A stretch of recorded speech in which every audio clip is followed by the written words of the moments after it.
Part of the reason, though, I think things might feel a little hard to follow right now is because of a little trick that is happening once again when it comes to the basic language that we're using to talk about the impeachment proceedings against President Trump and the core of this scandal that is not going away, that is continuing to develop in ways that aren't good for the president, that aren't good for the White House.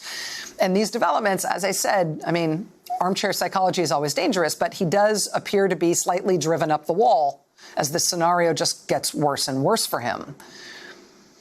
Back in 2014, a website called The Verge ran this story about the Ebola crisis.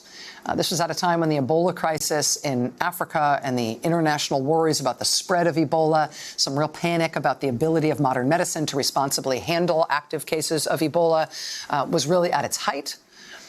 And what The Verge reported on was a number of stories that were suddenly appearing on social media, mostly on Facebook, that were stories about the Ebola crisis, but they weren't real stories. Here's how The Verge put it back in 2014. Quote, "There's a scary story bouncing around Facebook, accruing hundreds of thousands of likes. The story says that the small town of Purdon, Texas, P-U-R-D-O-N, Purdon, Texas, has been quarantined. The whole town has been quarantined after a family of 5 there was diagnosed with Ebola." Now, at the time The Verge reported on this in October 2014, so 5 years ago, that made-up story, which was not at all true, had been shared more than 340,000 times on Facebook. I mean, the Ebola crisis was a real thing. Purdon, Texas is a real town. But there was no quarantine of that town. There was no family of 5 in that town that had come down with Ebola. Somebody just wholesale made this thing up to freak people out and to get clicks, which the originators of that false story appeared to be monetizing by collecting ad revenue off the site where you would land if you clicked through on that story once you saw it on Facebook. So The Verge ran this piece 5 years ago. Fake news sites are using Facebook to spread Ebola panic. The Verge covered this as essentially a sort of scary offshoot of the Ebola crisis itself, right? Both in terms of there's the legitimate concern about Ebola and there's the hysteria around the Ebola crisis. They were basically covering this as another thing to be worried about when it came to Ebola, this idea of totally made-up news stories being used to capitalize on those legitimate concerns and the panic. But those illegitimate stories were designed not to convey any real information, but instead to freak people out and divide people, to make people believe the worst about their fellow human beings, right? We started to see made-up news stories, not just about particular health crises like that, but made-up news stories that were about supposedly horrific things done around the country, around the world, that people were getting away with. Things that would make you feel particularly badly about the state of humanity, particularly about specific human beings who you might already be predisposed to think the worst about. And those made-up stories, that phenomenon of made-up stories tailor-made for getting lots of clicks on social media, that spread from the money-making fringe of social media in 2014 and 2015 into ultimately a really big part of the foreign operation to influence our presidential election in 2016. Craig Silverman and Lawrence Alexander at BuzzFeed News had a landmark story on that phenomenon in the 2016 election. They published it at BuzzFeed News less than a week before voters went to the polls to cast their vote for Hillary Clinton or Donald Trump. This was the headline: "How Teens in the Balkans Are Duping Trump Supporters with Fake News." That story, that landmark story, described purely made-up, out-of-whole-cloth stories on topics that were designed to generate likes and clicks, and yes, ad revenue, but also a tailoring of further online information with made-up stuff about how Hillary Clinton had secretly been indicted already, and if she was elected, that indictment would be unsealed after the election. Also, the Pope had endorsed Donald Trump for president. Or a different fake story built around a fake quote from Hillary Clinton in which she supposedly praised Donald Trump as honest and as a man who can't be bought. The story was that Clinton in 2013 had said that she would like to see a man like Donald Trump run for president because he's such an upstanding man. That is not something that Hillary Clinton ever said. Both the quote was fake and the story was fake. But boy, did that circulate in the lead up to the 2016 election. as did so many other of these false stories that were designed to freak people out and or drive people toward one of two candidates in the general election. I mean, during our 2016 election, there were a lot of foreign entities. There were Russian government propaganda entities, but also hidden authorship entities like bots and trolls that literally created untrue news stories out of thin air.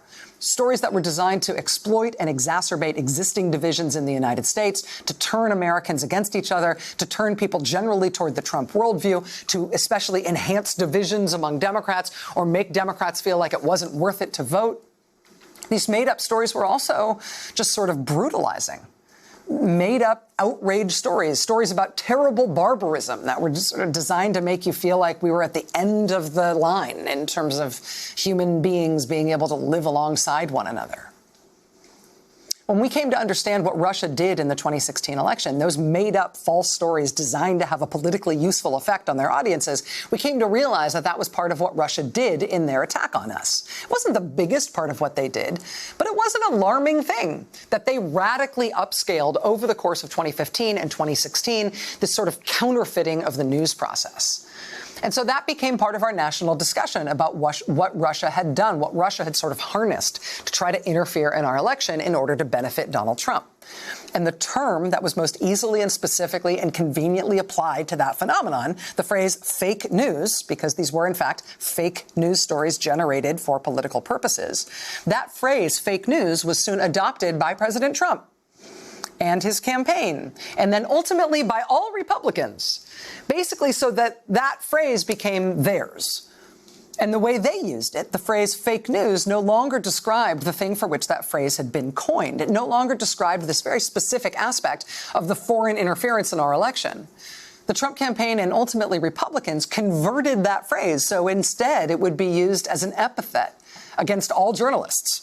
Right? Any real journalism, particularly journalism critical of President Trump, would be fake news. It was also just an easy undermining epithet for all types of reality-based journalism. All real media is fake news. All journalism is fake news. All reporters do fake news. And that had two effects. I mean, number one, it undermined journalism and the whole idea of objective facts being the basis for political discussion and policymaking. But it also took away that phrase for a specific and legitimate use. I mean, them taking that phrase, fake news, and using it this new way sort of rendered mute, rendered kind of linguistically impossible any analysis of that very real, very specific initial problem for which that phrase was coined. That's what they did with fake news. That is what they're doing now with the word corruption. Everything to me is about corruption. I do care about corruption. Corruption. We are looking for corruption. Tremendous corruption. Beyond corruption, we are looking at corruption. So again, this doesn't pertain to anything but corruption. And that has to do with me. I don't care about politics. I don't care about anything. But I do care about corruption. You know, corruption is actually a real thing. I mean, corruption has a specific meaning in English usage. I mean, if a U.S. president intervenes in the U.S. government selection process for the next venue for the G7 conference and insists that the best venue in America for holding that conference is his own property, which, of course, would result in him being paid by all those foreign governments and the U.S. government for him hosting the G7 conference at his place. I mean, that is corruption. If, for example, the president intervened in the decision-making process around whether the FBI's headquarters would be rebuilt on site in Washington or moved out into the suburbs. If he changed the U.S. government's decision-making process on that subject in such a way that would result in a better business environment and less competition for his own Trump Hotel, which is right across the street from that construction site, I mean, that would be corruption. Corruption is an actual thing. We don't even need to make up fake examples to show the worst and most blatant corruption you could possibly imagine from a U.S. president. We've lived through all these already. I mean, diverting the vice president's trip to Ireland so he had to stay on the other side of the frigging island from where all his meetings were, just so U.S. taxpayers would have to put up the vice president and his entourage and the Secret Service and all the rest at the president's West Coast of Ireland resort while Vice President Pence took his East Coast of Ireland meetings.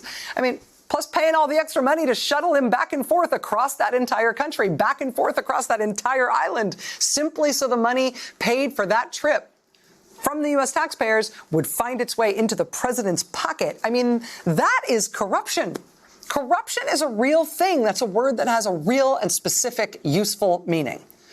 Similarly, the corruption of American foreign policy, so that instead of serving the national interest, U.S. foreign policy is diverted to serve the president's personal political ambitions.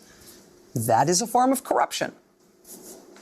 And the reason we're having these impeachment proceedings now is because the president has now been caught for that. Now that there is no question, by the president's own admission, by the evidence provided by the White House, by one and now it looks like two whistleblowers who appear to have nailed him for doing that, now that the president is being impeached for doing that, the president's response is just to say the word corruption over and over again. Corruption, corruption, corruption, corruption, corruption, corruption. All I care about is corruption. I'm here to work on corruption. I'm not corrupt. You're corrupt. Joe Biden's the corrupt one. Nancy Pelosi's the corrupt one. Impeach me? Impeach Adam Schiff. He's the corrupt one. All I care about is corruption. All these people coming after me, they're corruption. When it comes to the accusation that he has been flinging against Vice President Joe Biden, the broader circumstance there is that Joe Biden, as vice president, was the American government's point person working with the government of Ukraine to try to combat actual corruption in that country. And so, therefore, you've now got the president and his allies pointing at Joe Biden and yelling, corruption, corruption. Yeah. Look how close he is to that corruption in Ukraine. He's the corrupt one. Can't you tell? I mean, it's the same dynamic that we went through around this phrase, the fake news, right? The media tries to expose and fact check these fake stories that are being circulated to try to benefit Trump. Well, that effort itself, that fact checking effort, that's fake news. Oh, you're the fake news. Everything you do is fake news. The whole news media is fake news. I mean, what they're trying to do is take this word away from their accusers to try to make any reference to the president's corruption seem like a sort of muddy crossfire where there's allegations of corruption on all sides. And who can say? Right? As with their adoption and perversion of that phrase, fake news, they are trying to make us basically linguistically incapable of characterizing the very real and very simple thing for which the president is being impeached. Right? The president saying corruption, corruption, corruption as if he is a force for anti-corruption now. It seems hilarious to hear him say it, given what he's been like as president and given what he's being impeached for right now. But I do believe that we are on a very short time frame now before which we will not be able to really use the word corruption anymore to talk about this scandal for which the president is being impeached, because by his sheer repetition of it and the adoption of it by his supporters and by the conservative media for it to mean the opposite of the real English use of that word, the word will become meaningless, will become something that is no longer available to us. It will become something that means both its real meaning and its opposite. It'll be an unspeakable, unusable part of this political drama. I am in Los Angeles tonight because I'm in the middle of the book tour for my new book, Blowout. And I feel oddly like writing parts of this book prepared me more than I might have expected for this moment in the news, for trying to understand what's going on. Because one of the things I wrote about in the book is that one of the real benefits for Russia being an oil and gas power is that Vladimir Putin has very much enjoyed using oil and gas as a weapon against other countries. He has used oil and gas to directly threaten and coerce other countries into doing what he wants. You know, he can shut the lights off in neighboring countries if they're dependent on Russian gas. And that's very true in the immediately neighboring countries of the former Soviet sphere. It's also true by extension into big parts of Western Europe, including the NATO powerhouse of Germany. I mean, Russia is not that strong a country. They don't have a strong economy. They don't have a strong military. They don't have that much to offer in terms of things other nations might want, let alone want to emulate. But if they can turn off your source of heat in a given January, you might nevertheless have to do what they want. The other way Russia has used oil and gas, particularly in the nation of Ukraine, which Putin would really like to have become part of Russia again. I mean, I don't know if he wants to rebuild the the Soviet Union on a smaller scale, minus the Soviet, but he's been taking parts of Ukraine for himself. And what has been handy about Russia's oil and gas power in Ukraine, as Putin tries to dominate and disassemble it for his own purposes, is that he's used his huge influence over the energy sector in Ukraine to corrupt Ukraine, to keep Ukraine corrupt, to keep it corrupt on purpose so that Ukraine's government stays weak, so that Russia can manipulate public institutions and politicians who it has corrupted by cutting them in on oil and gas deals. I mean, well before this current scandal, I was writing this freaking book, in part, on how Russia basically created a sort of La Brea tar pit of corruption in the energy sector in Ukraine in a way that is politically handy to them, because any politician that brushes up against that mess that they have deliberately created there, even if that politician has brushed up against it because they're trying to clean it up, those politicians can themselves be called corrupt. They can be prosecuted even, because look at their proximity to that notoriously corrupt Ukrainian energy sector. You're trying to clean up the corruption here? No, you're the corrupt one. Before Paul Manafort became Donald Trump's campaign chairman in 2016, running those kinds of operations against politicians in Ukraine was kind of one of his political specialties. I mean, he was a real political Svengali in Ukraine. He would run these types of ops against politicians who he wanted out of the way. He would accuse them of corruption, even if their only proximity to real corruption was the fact that they were the ones trying to clean it up. That was Manafort. That was a Manafort special in Ukraine, back before he became Trump's campaign chairman. It's what they're trying to do to Joe Biden in Ukraine today. And we have since learned in this current scandal for which the president is being impeached that his lawyer, Rudy Giuliani, has been regularly consulting with Paul Manafort from prison on how best to make this accusation against Joe Biden and how best to leverage the Ukrainian government into helping Trump slime Joe Biden with it. They've been consulting with Manafort on that from Manafort's prison cell.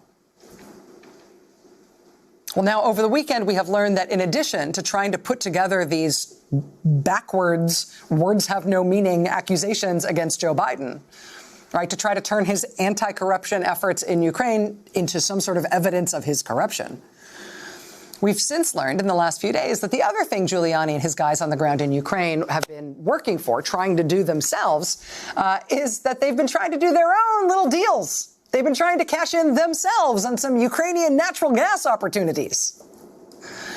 The AP today telling this lurid story about Giuliani's guys on the ground in Ukraine sidling up to a Ukrainian natural gas company and making an offer that nobody should refuse, touting their advanced knowledge that the U.S. ambassador to Ukraine was about to be fired and replaced, which in fact was true, and they did have advanced knowledge of it, touting their inside track on forthcoming U.S. government policy about Ukraine, touting their connections to both Giuliani and Trump, and with those connections, saying to an executive at a Ukrainian natural gas company, hey, wouldn't you, my friend, like to find yourself becoming the new CEO of the biggest natural gas company in this country?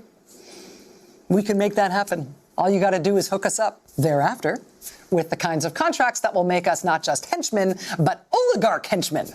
Did I mention that we're working for Rudy on this? And that we've got inside information about what's about to happen with U.S. policy? Watch, we'll make it happen. They're fighting corruption, remember? The AP has incredible reporting on this today. Politico had some incredible reporting on this over the weekend. Rudy Giuliani's comments to Politico on this is one for the ages. He told Politico, and I quote, I may or may not know anything about it. Which, you got to give it to Mayor Giuliani. That is undoubtedly true. He may or may not know anything about it. Zero Pinocchios for that. But as the president is getting impeached for this scandal, for trying to get help against the Democrats and against his potential 2020 opponent from a foreign country, the effort that we are going to see here, what we have already started living through here, is an effort to, I'm rubber, you're glue, his way out of this, to turn the behavior for which the president has now been caught, not just into some amorphous and unnecessarily complicated thing that doesn't really have any inherent meaning, but also to try to make his sins our sins, right? To try to absolve himself of his own crimes by putting what he did and what he and his sort of henchmen in Ukraine have been doing, to try to put those crimes on everybody else's rap sheet. And I know it is hard to follow the twists and turns of the story as it continues to develop right now, but just the heads up on this part of it, right? We are in the middle of them trying to redefine this whole thing, to try to make this simple case as messy as possible, and to try to make it seem like whatever the president did must have been done by his accusers first and worse. We've seen them do this before with language and with the no puppet, you're the puppet argument. If it works against this impeachment thing, there's no grounds on which factually based accusations can ever be brought against this president. If it doesn't work in this impeachment thing, we will have taken giant steps forward as a country toward not being manipulated this way again, the way we have so badly for the last 3 years. Luckily, we have as our first guest tonight a person who I have somewhat desperately wanted to get on this show ever since this story first broke. Tonight is the first time we have been able to get him. Stay tuned. We'll be right back. Hey there, I'm Chris Hayes from MSNBC. Thanks for watching MSNBC on YouTube. If you want to keep up to date with the videos we're putting out, you can click subscribe just below me or click over on this list to see lots of other great videos.